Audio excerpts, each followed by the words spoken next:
not happy, Oh man, happy. I'm just gonna say the. You need to.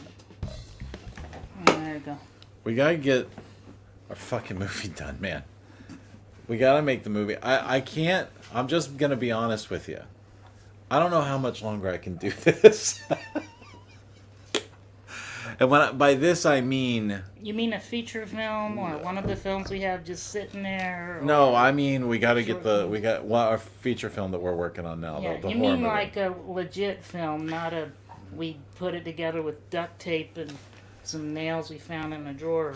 Yeah, you're like totally out of focus. By the way, you need to zoom. I said zoom in. You need to scoot in some. I can't tell from here.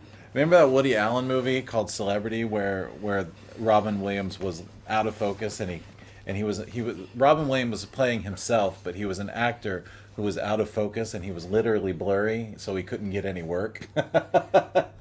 I haven't seen that.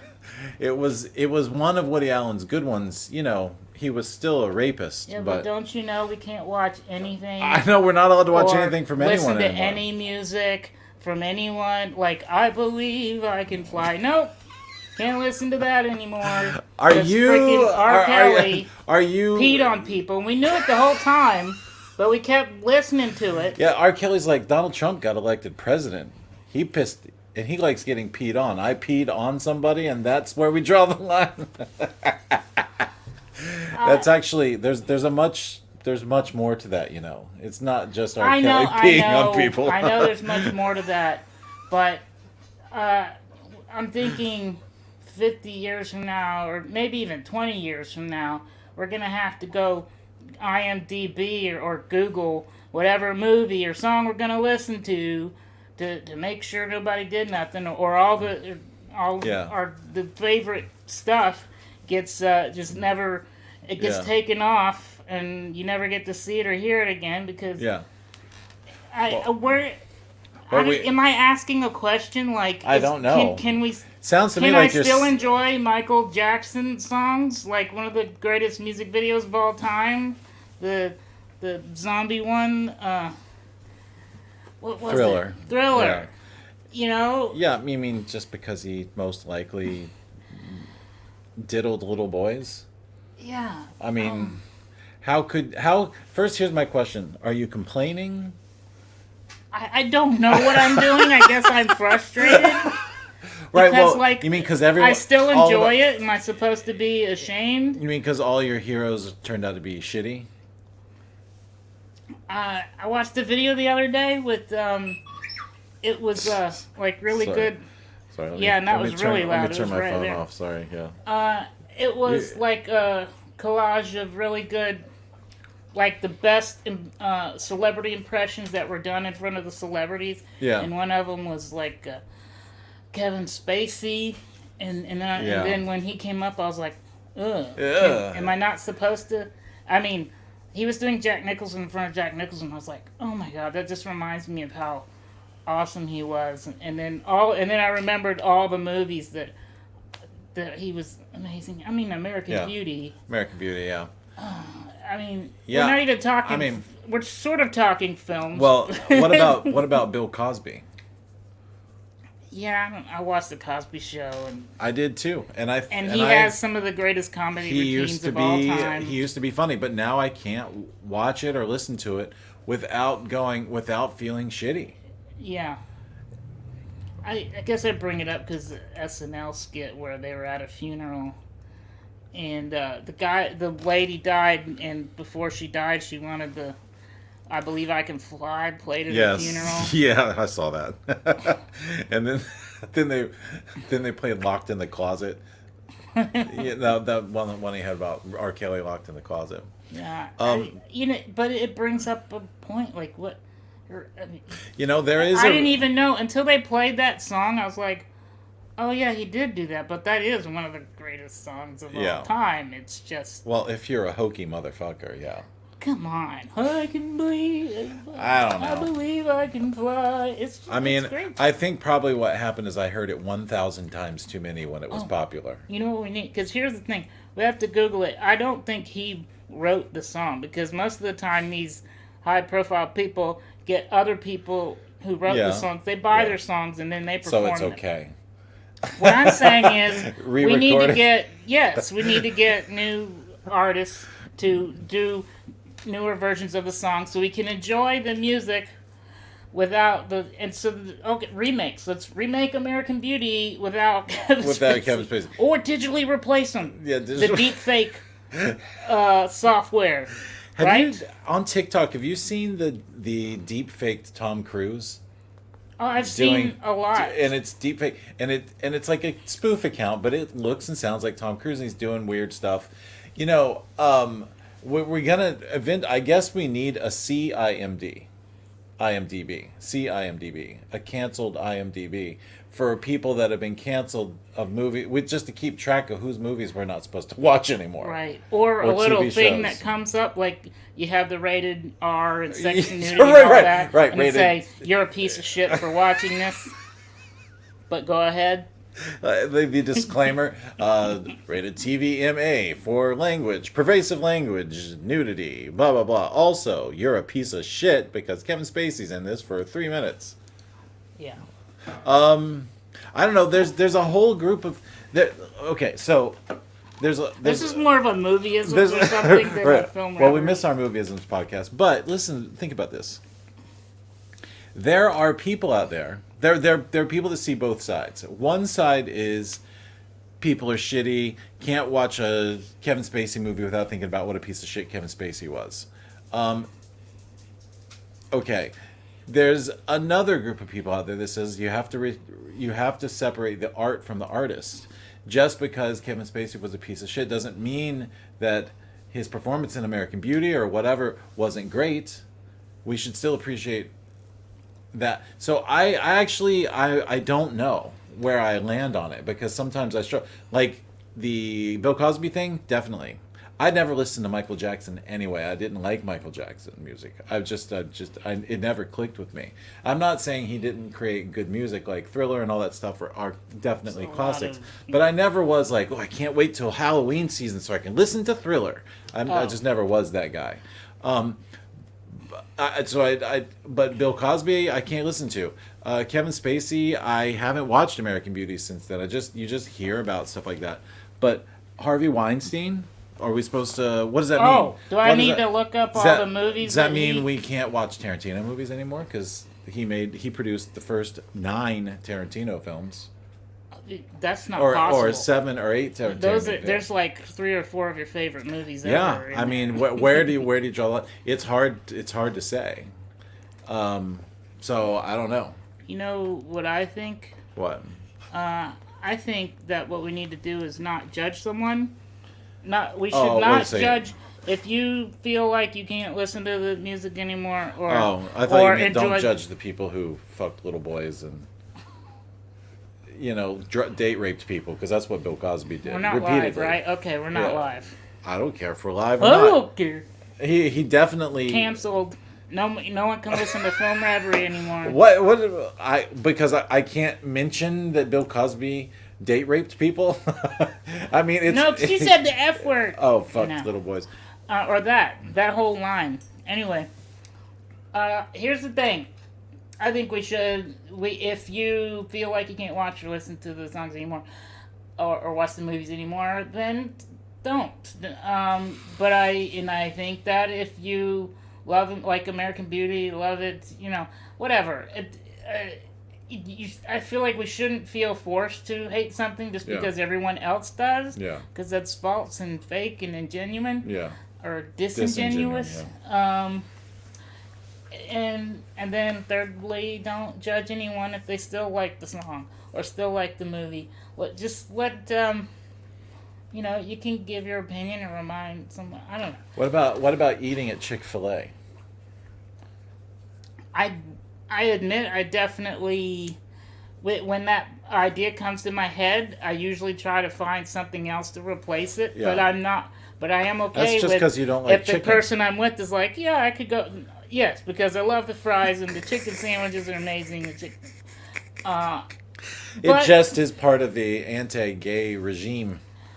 Yeah, but as we're quickly finding out, just about every other person we know is has a hidden side. But it's like, do we cancel all of our? I mean, we have canceled one or two. We of cancel our a couple of our friends. I but- mean, not canceled. We just like I choose know. not to be around those people or anymore. talk to them or whatever. Yeah.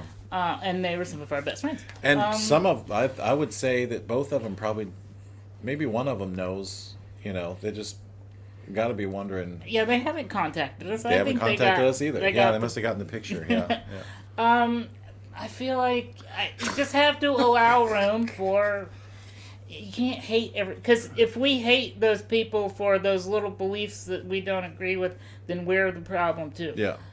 So you have to allow room. There are some things that, I mean, like with coronavirus and whatever, that is understandably divisive.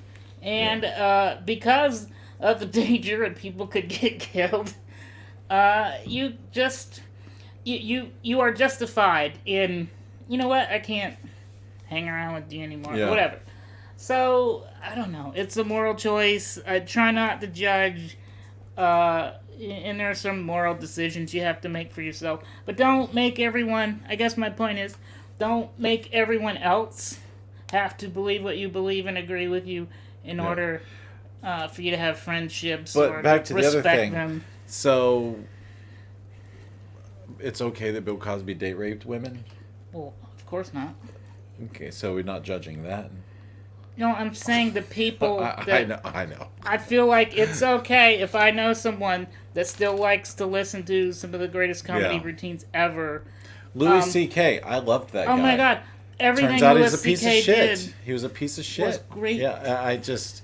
And but, he has... hold on, let me take that back. Not everything he did. I love everything he did. No. I especially love that scene where he made women watch him masturbate. That was my favorite part. Not everything. His TV shows, his comedy routines. Yeah. His acting was really good. And he was getting better. I think he was getting better. He's a filmmaker. He just. And the thing about him is if he had acknowledged he totally screwed up, taken his licking. And then came back with like some humility, but apparently he hasn't. He's tone deaf to his own. I've heard, and it's like that. Look, you did some creepy shit, but it's not like you raped somebody or anything like that. You were just like, weird, or maybe just playing power games or something like that. But you weren't apologetic enough. You came back acting like you'd been wronged somehow, and you thought it was funny. What the fuck is wrong with you? Yeah. Yeah. What I'm discovering is it's the seed of the power trip or whatever. Because now it's even down to if you're harassing a little bit or using your power or whatever to manipulate women into kind of inching them towards things, and we'll just do a little bit of this, and then okay, well you did that last time. Do a little bit more. That should not happen. And one thing I can say, I'm so happy that even though there is some overcorrection in certain cases, it's necessary. Every guy needs to learn. You're not allowed to be a creep anymore, and that behavior is not tolerated, because if you feed it, it will get bigger and grow into the terrible things that we hear about. It needs to be stopped right there, and every guy needs to understand, if you do that or keep doing that, you could get fired, your life could get screwed. So stop that shit. Yeah. Well, that's it for this week on movieism. I don't know if whatever the hell this episode however is. many people actually listen to movieism or other podcasts. But no, what I was saying was, back to our movie, to go 10-minute detour, is the daily grind of going to a job that no longer inspires you. Like, so many people in the world do go to jobs, like everyone. Like so many people, like most of us, go to jobs that we're not in love with. We're doing just to pay the bills, blah blah blah. But and it's not like we make our next movie and it turns us into rock stars. It's just like I'm getting antsy about it. You know what I mean? And I just want to. Are you getting to that part where you're like, I don't care where we're at or what's going on. I need to make something. Well, kind of, but I'm resolved though to raise money and do all that stuff, because I don't want to do what we did with our first film, which was basically screw ourselves by not giving ourselves respecting our film with enough resources. A year from now, talk to me again in like 6 months or a year from now. Like I might be like, fuck it, we're gonna go make this thing. But it's just knowing that you're taking a step forward. It's in the at the time we're recording this, it's the middle of the week. It's like I have a 3-day week this week, and it seems like the longest week ever. I wasn't in on Monday, and then Friday as a teacher, it's like a work day, a teacher day, and I'm sort of like allowed to work from wherever. I don't even have to go to the office, but it feels like the longest week ever, just because it's like, ugh. Every day you get, it's a government job, so every day you get government job like list of things you have. Now your job means this, and it's like, that's not what I signed up for, you know. Yeah. And it drains like, you. Guess what? Now you're a glorified babysitter. Basically. Okay. Your job doesn't mean anything. I mean, ultimately, I have a class that has 38 students in it. Yeah. It's too many people for one person to get anything done in an hour. Oh, yeah. I have a 50-minute long class and 38 people. I'm literally, when I first started teaching, I said, it was 8 years ago, and I said, I don't really know what I'm doing. And the other teacher I was talking to said, it's okay, your first couple years teaching, if nobody, if nobody gets pregnant in your classroom, you'll be okay. But you mean like during class time? Yeah. Because you can't help. Yeah, like if no one gets pregnant in your class, you'll be okay. It's kind of like that's how low the standards are for like a starting teacher. But they just keep piling stuff on you, and it's COVID stuff, and it's this and that, and it's just regular stuff. Nobody loves their job so much that they don't have a bad day. But I really think when I'm driving home in the afternoons, just like in a days or just like, well, that happened, day every day. And then you're like, oh shit, I gotta see Brad when I get home. Yeah, I'm in such a bad mood that's not even funny anymore. No, it's like I'm thinking I can't be I default to I can't be the only one thinking this way. There must be people listening to this show that have jobs just like that no matter how fulfilling their job might be on any given day, it also whatever, and what you'd rather be doing is making movies. Yeah, and as we're learning from each interview we do, more and more, the dog has found the bone. She was looking in her ass. All over She was looking in her under ass. the chair. She was looking between her legs. She was looking over there by the dog bowl. She finally found it under the light stand. She was. What was I talking about? You were talking about what we're finding about people with jobs. I don't know. I lost my... By the way, that right there is exactly what it's like having a conversation with Brad. He doesn't know what he's talking about from any 1 minute to the next. I do know what I'm talking about. It's just... I'll just say it. I have Asperger's. I don't know. I think it's. Don't fall back. I think it's. Don't touch my knee. The fuck? I was rocking backwards. I thought you were gonna fall. I thought you were gonna fall. I thought it was burger.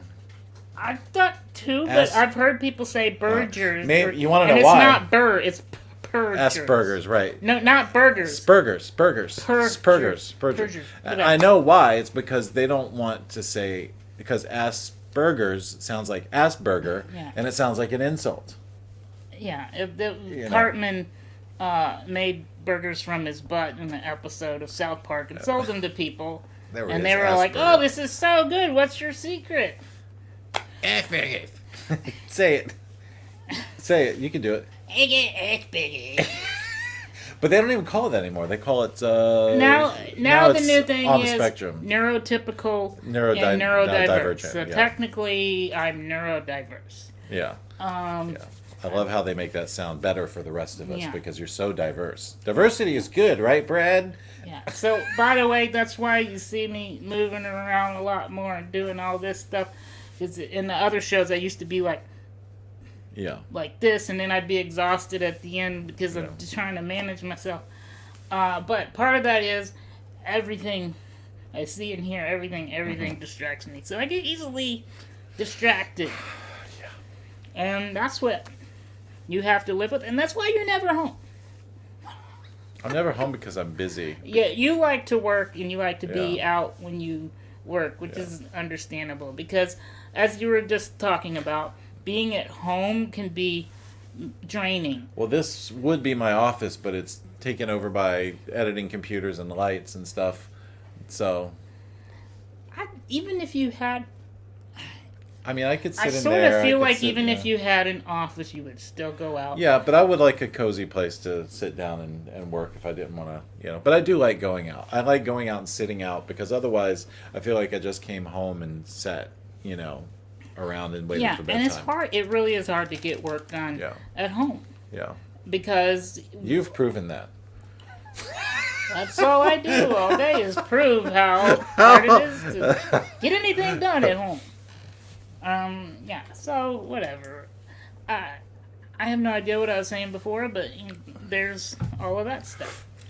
Anyway, so it's just one of those weeks where it's just like it's weird because I've never been more motivated, but at the same time I'm feeling drained and run down a lot the last few weeks. It's And like, yet we still have to summon the energy. and we still have to summon the energy to do it. And I mean, just what was it, 2 days ago? Yeah, 2 days ago I sat down and finalized, a basic budget for our horror film that we want to make. Oh, right. I wanted to make it. I wanted to get it down to less, and the only way you can get it down for less is to have less people working on it. But That would be a good one of these episodes is talking about what it's like doing a budget as an indie person, like for the first time, like here's all this legit shit I have to do, and Yeah. here's all these sources and all this searching I have to do, and yeah, figuring it took out. a lot of research to do. The first budget I did was I've done budgets before, but I've never done a very thorough budget because we never really had a whole lot of money. So it's Yeah. like and we never thought anyone would give us money. So right. We never took Copy and ourselves. paste. I guess you could say we never took ourselves seriously enough to raise money. Yeah. Even the times that when I made Impasse for like $16,000 or $17,000, I knew what we were spending the money on, but it wasn't like budgeted, Yeah. But we worked up a $250,000 budget for a crime thriller we were talking about doing. Crime thriller we were talking about doing. And it's the first time in years that I actually priced out like a grip truck and this and that and do we get the nice grip truck or the medium grip truck? It's like crazy. DIT and like figuring out hard drives for if you shoot a movie in like 5 or 6K or even 8K, it's like $6,000 or $7,000 just to buy triple redundancy hard drives on the set, in the editing room, and backups. It's fucking expensive. $7,000, and that was just like if we just got bare minimum enough to do 3, Yeah. So anyway, That reminds me though. Did you talk to that guy with all the grip equipment? And he never got back to me. oh, I'll talk to I may have not remembered to message him on Facebook. him. That's the best. I way. texted him, but By the way, that's another thing I'm learning lately too. Is a lot of times the best way to get a hold of people is like some kind of messenger, whatever. That's weird. People don't even reply to a text message anymore, but they'll reply to a Facebook message, which they're getting on the same phone you just texted them to. But I think maybe what it is like it's on their phone. They're in the middle of doing something, and I'll get back to that. But I think maybe something like Facebook Messenger is something that maybe when they sit down on a computer and here's a thing from Brad. Oh, let me respond to it now. Yeah. Maybe. Oh, here comes the The cat. cat freaking Woo! What can I ruin today? Anyway, so that's it. I don't know how motivational this is. Maybe what this is a bonding moment, this parasocial moment between us and our audience, Yeah. where the audience realizes they're just as miserable. We're just as miserable as they are. And, I noticed that one of the last interviews we did, we talked with someone that has. Oh God, I lost my. What were we just talking about? Parasocial. Parasocial.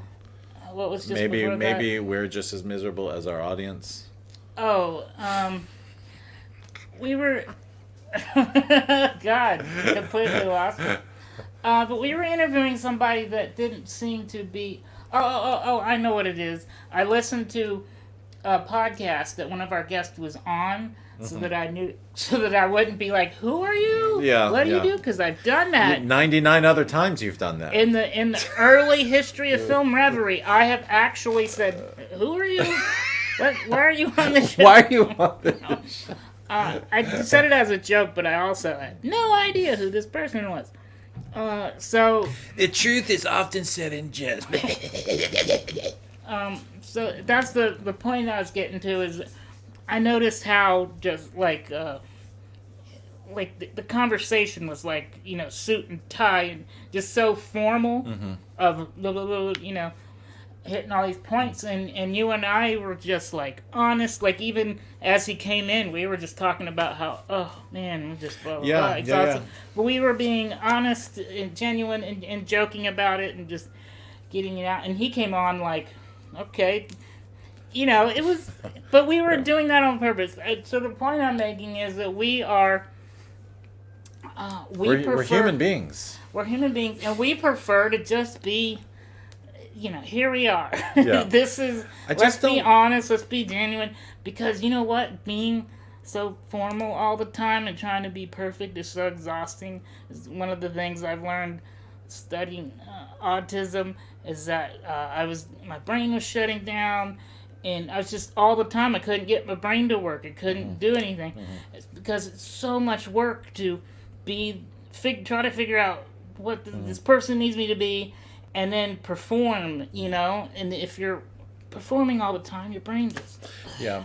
I just, I personally, for my own self, I made a thing a long time ago. I might be a snob, but I try really hard not to be pretentious. Like, I realize I'm being a snob about my shit or somebody else's shit. And I at least think we do a pretty good job of being regular people. I mean, we're not interviewing people because we think we know more than someone else. We really are trying to learn. We pick Exactly. up. We're talking to that person who will be out. This episode will be out in a couple of weeks. We're talking to them, and I realized how fortunate we are to have this show that we do and that we make and we decided to do on our own. But I learn a lot from our guests. Yeah. And I like that. And that's what was great about that conversation with that guy that the other podcast didn't get to. We were going in depth on, co-directing and the co-writing, just the process of what got you there, how does that work, and all of that, as opposed to, let me hit all the highlights, you did this film and then that film, and we were asking questions we really wanted to know, and we got excited about it, and was like, by the end of the episode, we had this energy that we didn't have before because we were engaging and learning. And I think anybody that's listening, I think...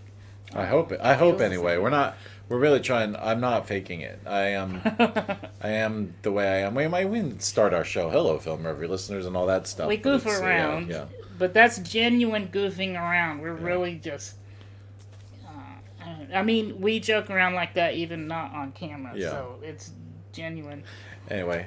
Who knows what this episode was about? What's the title of this? I'm tired. Maybe that's the name of this episode. How about I believe I can film that's anything that comes to mind. Stress about it every night and day. Except I'm... While my life just flies away. All right, I think that's the end. And that's the way it is.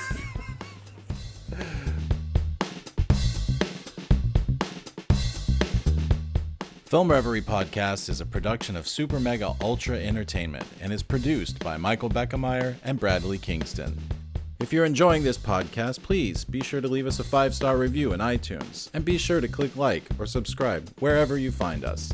That's it for this time. We'll see you again next week with another episode of Film Reverie.